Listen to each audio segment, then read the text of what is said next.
sahabat-sahabat Hasanka IMP semua. Semoga sahabat semua dalam keadaan sehat walafiat, tak kurang suatu apapun. Ini saya lagi berada di sebuah jalur tersier ataupun jalur irigasi yang dibuat pada masa penjajahan Belanda.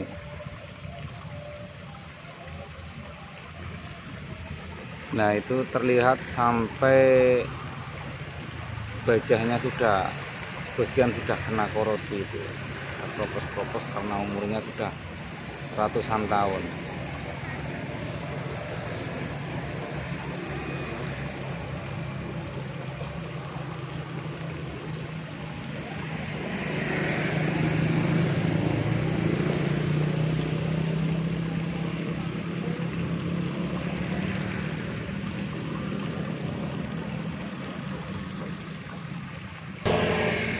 Nah, itu sebagian talang bajanya ini sebagian sudah ada yang mengalami kebocoran itu.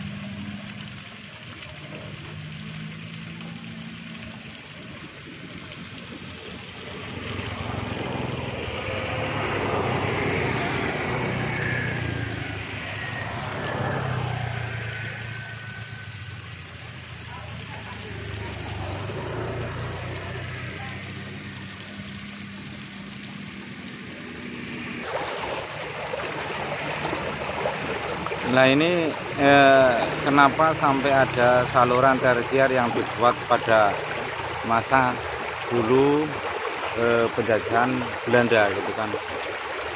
Karena Belanda sendiri adalah mereka tujuannya adalah mengambil kekayaan alam kita, yaitu berupa pertanian ataupun rempah-rempah atau hasil bumi lainnya.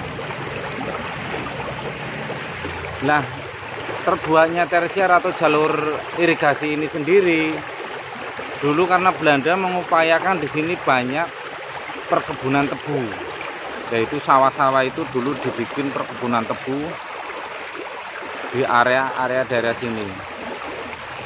Mereka sampai mengupayakan bagaimana membuat akses untuk jalur irigasi ini sendiri.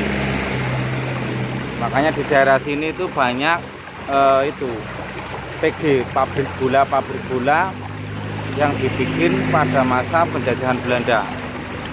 Selain bikin pabrik gula, mereka juga mengupayakan bagaimana perkebunan PTP-nya mereka itu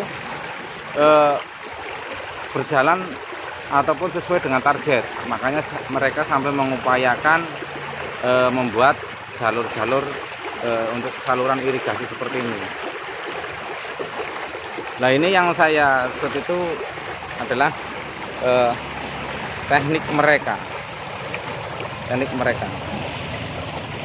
dari zaman sudah ratusan tahun yang lalu.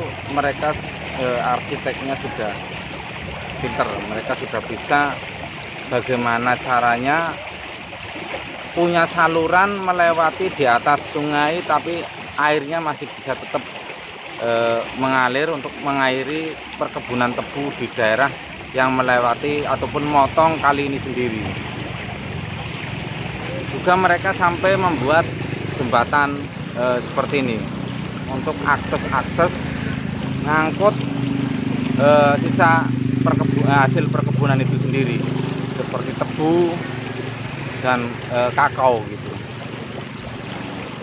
Karena di sebelah aliran tersier ini, di sebelah sananya itu ada PTP yang dulu peninggalan Belanda, yaitu yang sampai sekarang masih dipakai buat PTP kelapa. Waktu itu juga waktu saya masih kecil dulu masih dipakai buat PTP kakao gitu ataupun coklat gitu. Nah, ini bahkan di bagian sawah-sawah itu banyak rel-rel yang hanya dipakai buat ngangkut tebu dari persawahan, dari perkebunan ini sampai ke pabrik-pabrik gula. Aksesnya banyak. Ini karena sudah tidak terpakai, akhirnya mereka yang punya sawah-sawah ini menghilangkan itu tadi jalur-jalur rel pengangkut pakai lokomotif ngangkut dari sawah ke perkebunan PG itu sendiri.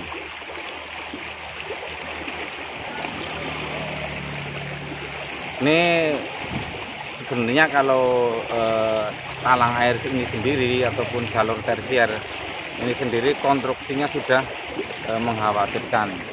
Di bagian-bagian tertentunya sudah banyak yang sudah keropos, seperti bagian sana sudah bocor, di bagian sini, di bagian bawahnya sudah bocor, di sampingnya juga udah pada itu. Nah nanti nggak tahu ini dari pemerintah sekarang nanti akan mengupayakan penggantian untuk konstruksinya ini, apa tetap masih menggunakan baja seperti ini. Tapi kalau bajanya kan mungkin beda. Kalau ini bajanya ini waktu dari zaman Belanda itu ratusan tahun bertahan, tidak gampang tidak gampang keropos ataupun kena korozisi. Kalau terlihatnya ini sebenarnya sih kalau dari sampingnya itu pakainya kayak EWF ya, itu pakainya kayak EWF seperti itu.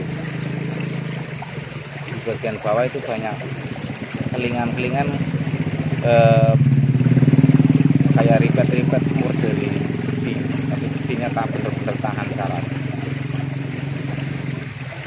Ini alirannya deras itu.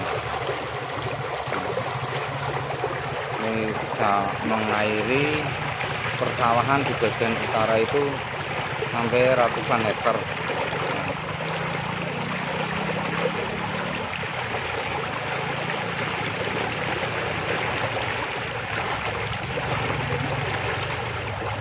Oke, terima kasih review ini tentang bangunan-bangunan peninggalan zaman Belanda, konstruksi-konstruksi yang dibuat oleh Belanda ini. Terima kasih, salam membangun.